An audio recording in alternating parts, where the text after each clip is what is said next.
নমস্কাৰ এই মুহূৰ্তত আহি পৰিছে ৰাজ্যখনৰ বাবে ৰাতিপুৱাৰ কেইবাটাও বিগ ব্ৰেকিং নিউজ। আজি 26 ফেব্ৰুৱাৰী অসমৰ লগতে ভাৰতৰ বিভিন্ন প্ৰান্তৰ পৰা ৰাতিপুৱাৰ কেইবাটাও খবৰ আহি পৰিছে। এই মুহূৰ্তত জনাই আছো এটা ব্ৰেকিং নিউজ। কালি নিশা জোৰ ক্ষমতালে ৰাজপথ কঁপাইছে কংগ্ৰেছে। নিশা জোৰ ক্ষমতালে ৰাজপথ কঁপাই উঠিছে আৰু 14 জন কংগ্ৰেছীক আটক কৰা হৈছে। এই মুহূৰ্তত জনাই আছো এটা ব্ৰেকিং নিউজ। নিশা জোৰ ক্ষমতালে তীব্ৰ প্ৰতিবাদ কংগ্ৰেছৰ। ৰকিবুল হুছেইনক কৰা আক্ৰমণৰ বিৰুদ্ধে নিশাও উত্তাল প্ৰতিবাদ সাব্যস্ত কৰা হৈছিল। তাৰ পিছতেই 14 গৰাকী কংগ্ৰেছীক আটক কৰা হৈছে। ৰকিবুল হুছেইনক কৰা আক্ৰমণৰ বিৰুদ্ধে নিশাও উত্তাল প্ৰতিবাদ সাব্যস্ত কৰা হৈছে। শ শ কংগ্ৰেছ কৰ্মীৰ প্ৰতিবাদত উত্তাল 15 নম্বৰ ৰাষ্ট্ৰীয় ঘাইপথ।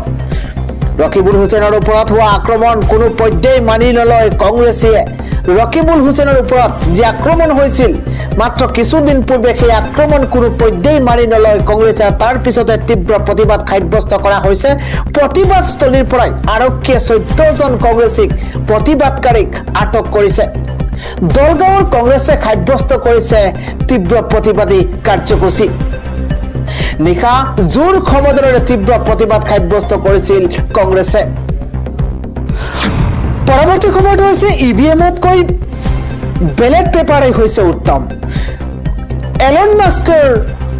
এলন মাস্কেও ইভিএমৰ জৰিয়তে হোৱা ভোট গ্ৰহণ নকৰে। সমগ্ৰ বিশ্বৰ কম্পিউটাৰ বিশেষজ্ঞসকলে এই কথা স্বীকাৰ কৰিছে বুলি মন্তব্য ডনাল্ড ট্ৰাম্পৰ। ভোট প্ৰদানৰ বাবে কম্পিউটাৰ একেবাৰে গ্ৰহণযোগ্য নহয় বুলি মন্তব্য ডনাল্ড ট্ৰাম্পৰ। ইভিএমক বিশ্বাসত নলয় আমেৰিকাৰ ৰাষ্ট্ৰপতি ডনাল্ড ট্ৰাম্পে। ৰাতিপুৱাৰ পৰৱৰ্তী আন এটা গুৰুত্বপূৰ্ণ খবৰ হৈছে ৰোজাৰ বাবে মাত্ৰ 2টা দিনহে বাকী আছে। প্ৰথমটো ৰোজাৰ বাবে মাত্ৰ 2টা দিন বাকী। ইছলাম ধৰ্মাৱলম্বী ৰাইজৰ মাজত উখল মাখল পৰিৱেশৰ সৃষ্টি হৈছে। জোন দেখা পোৱাৰ পাছতে আৰম্ভ হৈছে ৰমজান মাহ আৰু ৰোজা ধৰাৰ বাবে দ্বিতীয়টো দোৱা আৰম্ভ হৈছে। আৰু 28 ফেব্ৰুৱাৰীত জোন দেখা পালে 1 মাৰ্চত প্ৰথমটো ৰোজা ৰাখিব ইছলাম ধৰ্মাৱলম্বী লোকসকলে। ৰমজানৰ 10 দিনৰ ভিতৰতে এটা নিশা অতি পবিত্ৰ বুলি গণ্য কৰা হয়। ইছলামিক কেলেণ্ডাৰৰ পবিত্ৰ মাহটোৰ এটা নিশাৰ দোৱা আৰু ৰমজানৰ জোন দেখাৰ পোৱাৰ লগে লগে প্ৰথমটো দোৱা 1 মাৰ্চৰ দিনা হ'ব প্ৰথমটো ৰোজা। আন এটা খবৰ হৈছে এতিয়াৰে পৰা ডিটেনশ্যন কেম্পত বন্দী কৰি ৰাখিব নোৱাৰিব কোনো বিদেশীক। 21 মাৰ্চৰ ভিতৰত খালী কৰিব লাগিব কেম্পবোৰ। এটা ডাঙৰ খবৰ এই মুহূৰ্তত ব্ৰেকিং নিউজ। বিদেশী বুলি চিনাক্ত কৰিলেও বন্দী হৈ থাকিব নালাগে ডিটেনশ্যন কেম্পত। ডিটেনশ্যন কেম্পক লৈ অসম চৰকাৰক সময়সীমা বান্ধি দিছে দেশৰ উচ্চতম ন্যায়ালয়ে। ডিটেনশ্যন কেম্পক লৈ অসম চৰকাৰক সময়সীমা উচ্চতম ন্যায়ালয়ৰ। কিয় ডিটেনশ্যন কেম্পত বিদেশীক পুহি ৰাখিছে অসম চৰকাৰে, এই প্ৰশ্ন উত্থাপন কৰিছে। বিদেশী অনুপ্ৰৱেশকাৰীক ঘূৰাই পঠোৱাৰ ডেডলাইন বান্ধি দিছে দেশৰ সৰ্বোচ্চ ন্যায়ালয়ে। 21 মাৰ্চৰ ভিতৰতে ডিটেনশ্যন কেম্পৰ পৰা বিদেশীক বিতৰণ কৰিব লাগিব অসম চৰকাৰে। 21 মাৰ্চৰ ভিতৰতে 270 গৰাকী বিদেশী বন্দী কৰাক লৈ উত্তৰ দিব লাগিব চৰকাৰে। শুভ মুহূৰ্তৰ অপেক্ষা কৰিছে নেকি বুলি চৰকাৰক প্ৰশ্ন কৰিছিল ন্যায়ালয়ে। কিয় 270 গৰাকী বিদেশীক ডিটেনশ্যন কেম্পতে বন্দী কৰি ৰাখিছে বুলি প্ৰশ্ন ন্যায়ালয়ত অতিৰিক্ত সময় বিচাৰি আবেদন কৰিছিল কেন্দ্ৰীয় চৰকাৰে। আন এটা খবৰ হৈছে আদালতত হিন্দু পক্ষৰ এইবাৰ পৰাজয়। জ্ঞানবাপী মছজিদত নচলিব জৰীপ। ডাঙৰ খবৰ এই মুহূৰ্তত ব্ৰেকিং নিউজ। জ্ঞানবাপী মছজিদক লৈ আদালতত হিন্দু পক্ষৰ মুখ ঠেকেচা। এটা ডাঙৰ খবৰ জনোৱাৰ চেষ্টা কৰিছো। হিন্দু পক্ষৰ আবেদন খাৰিজ কৰি ঐতিহাসিক ৰায়দান আদালতৰ। হিন্দু পক্ষৰ আবেদন খাৰিজ কৰি ঐতিহাসিক ৰায়দান আদালতৰ। জ্ঞানবাপী মছজিদত চলাব নোৱাৰিব জৰীপ। জ্ঞানবাপীৰ সম্পূৰ্ণ চৌহদত নচলিব জৰীপ। জ্ঞানবাপীৰ সম্পূৰ্ণ মছজিদ চৌহদত নচলিব জৰীপ আৰু জ্ঞানবাপীৰ মছজিদৰ চৌহদত জৰীপ বিচাৰি আদালতত আবেদন কৰিছিল হিন্দু পক্ষই। শিৱলিংগ বিচাৰি জ্ঞানবাপীত খনন কাৰ্য চলোৱাৰ আবেদন কৰিছিল হিন্দু পক্ষই। হিন্দু পক্ষৰ আবেদন নাকচ কৰিছে বাৰাণসী আদালতে। বাৰাণসী আদালতৰ ৰায়দানৰ পাছতে উৎফুল্লিত হৈ পৰিছে মুছলমান পক্ষ আৰু জ্ঞানবাপী মছজিদক লৈ আদালতত মুখ ঠেকেচা খাইছে হিন্দু পক্ষই। আজিৰ ৰাতিপুৱাৰ পৰৱৰ্তী খবৰ হৈছে ৰাজ্যত খন্দেকযুক্ত নাগৰিকৰ দাদাগিৰি এবাৰ মৰিয়াই শেষ কৰিছে খিলঞ্জীয়াৰ জীৱন। এইখন অসমতে মিয়াই মৰিয়াই হত্যা কৰিছে খিলঞ্জীয়া অসমীয়াক। কোচ ৰাজবংশী জগদীশ চন্দ্ৰ বৰ্মনক হত্যা কৰিছে মিয়া পৰিয়ালে। নিশা বিয়া খাবলৈ যাওঁতেই একাংশ মিয়াই টানি আজৰি নি মৰিয়াই হত্যা কৰিছে জগদীশ বৰ্মনক। গোলকগঞ্জৰ উত্তৰ ৰায়পুৰত চুৰবুৰি মৰিয়াই শেষ কৰিছে জগদীশ বৰ্মনক। ছফিউৰ আলী নামৰ এজনৰ ঘৰলৈ নি জগদীশ বৰ্মনক হত্যা কৰে একাংশ মিয়াই। শ ৰাইজৰ প্ৰতিবাদৰ পাছতে আৰক্ষীয়ে আটক কৰিছে অভিযুক্ত ছফিউৰ আলী মমিনুল ইছলামক। ঘটনাৰ পাছতে গোলকগঞ্জ থানা ঘেৰাও কৰি প্ৰতিবাদ ৰাষ্ট্ৰীয় বজৰং দল লগতে আক্ৰাসুৰ। বিদেশী জেহাদী গো বেগ ধ্বনিৰে উত্তাল প্ৰতিবাদ সাব্যস্ত কৰা হৈছে। এইখন অসমতেই মিয়াই মৰিয়াই হত্যা কৰিছে খিলঞ্জীয়া অসমীয়াক।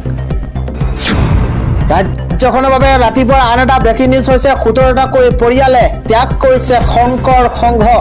টাইপা শংকৰ সংঘৰ বিতৰ্কৰ মাজতে এই ডাঙৰ সিদ্ধান্ত 17টাকৈ পৰিয়ালৰ। আমি জনাই আছো ডাঙৰ খবৰ, একেলগে 17টাকৈ পৰিয়ালে ত্যাগ কৰিছে শংকৰ সংঘ। শংকৰ সংঘ আৰু আহোমৰ মাজত বিতৰ্কৰ মাজতে বৃহৎ খবৰ। এবাৰ শংকৰ সংঘৰ আৰু আহোমৰ মাজৰ বিতৰ্কৰ মাজতে এটা ডাঙৰ খবৰ, কিয়নো ইটোৰ পিছত আনটো পৰিয়ালে এৰিছে শংকৰ সংঘ।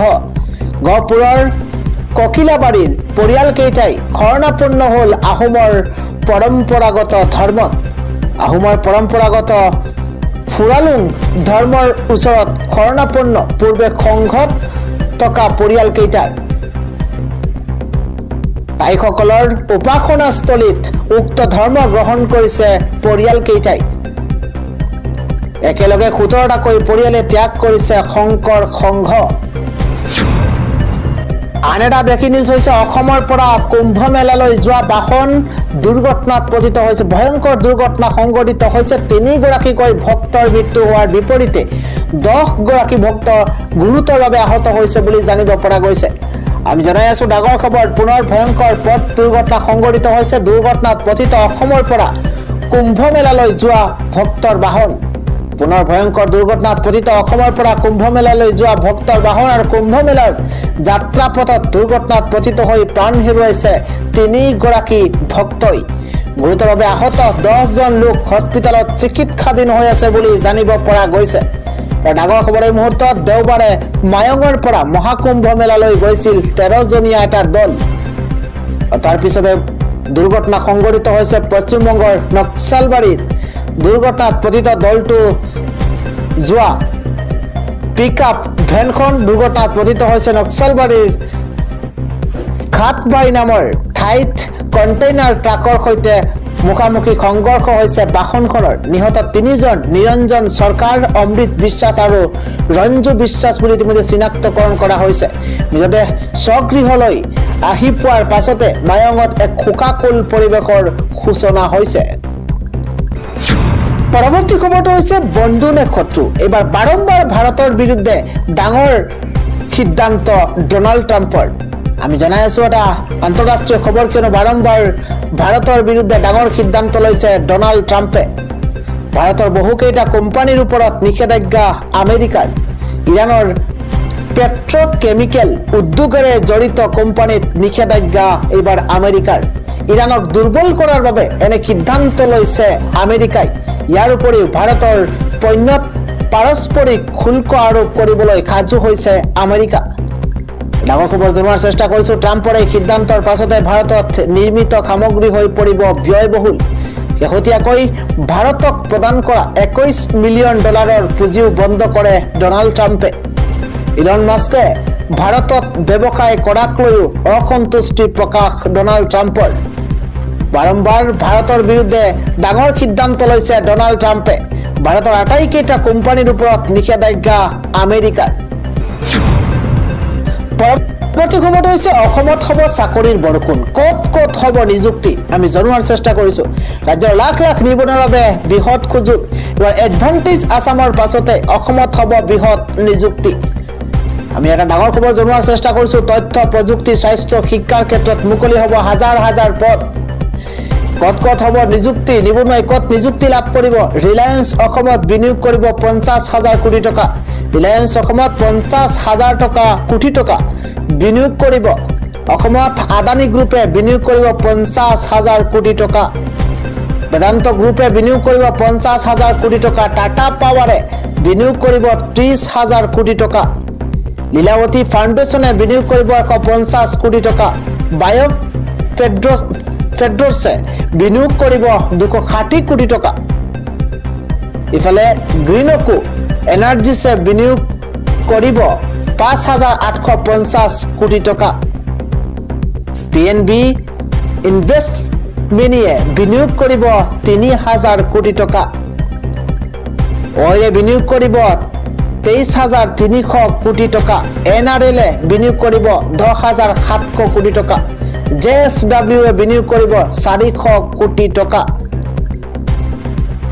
ডিপি ৱৰ্ল্ডে বিনিয়োগ কৰিব 150 কোটি টকা এছএছ পল্ট্ৰিয়ে বিনিয়োগ কৰিব 197 কোটি টকা